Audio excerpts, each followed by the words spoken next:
One of the first instances in which Donald Trump publicly broached the subject of political violence came in August 2016, at a campaign rally in North Carolina. Complaining about Hillary Clinton, the Republican presidential candidate said in an unscripted moment, "By the way, and if she gets to pick her judges, nothing you can do, folks." Although the Second Amendment people, maybe there is. I don't know. It wasn't exactly subtle. Trump seemed to suggest at the time that armed conservatives could take matters into their own hands and stop Clinton's agenda. As president, Trump has occasionally dipped his feet in the same provocative waters. At an event in Missouri last September, for example, the Republicans said, "They're so lucky that we're peaceful." Law enforcement, military, construction workers, bikers for Trump. These are tough people. These are great people. But they're peaceful people. And Antifa and all, they'd better hope they stay that way. I hope they stay that way.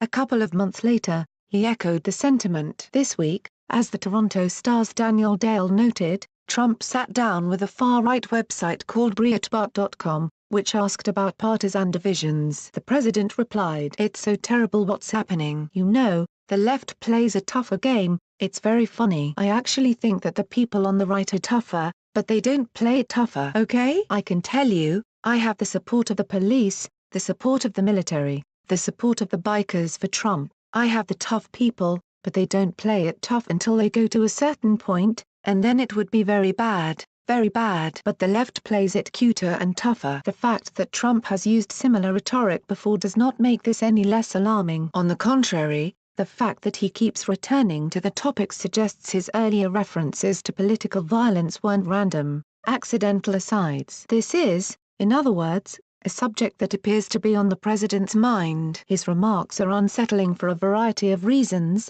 not the least of which is Trump's assertion that public institutions such as law enforcement and the U.S. military are somehow aligned with his administration. It's one thing for the president to boast about votes he's received from various constituencies, but it's something else when a president with authoritarian tendencies suggests, in the context of a question about domestic political tensions, that the tough people with guns are on his side. But note the very next thought he shared in the Breitbart interview: Trump seems to believe the tough people with guns, who are purportedly on his side, could escalate matters at a certain point. The president didn't elaborate as to where he believes the threshold lies, or what it would take, exactly, to provoke the tough people with guns to take matters in a very bad direction. But inherent in the sentiment is the idea that there is a breaking point at which all bets are off. It's been well documented that Trump has occasionally encouraged his supporters to engage in acts of political violence, but those instances tend to involve his response to protesters at rallies. The comments to Breitbart appear to be something qualitatively different. It's less about Trump offering to pay the legal bills of someone who punches a protester at a rally,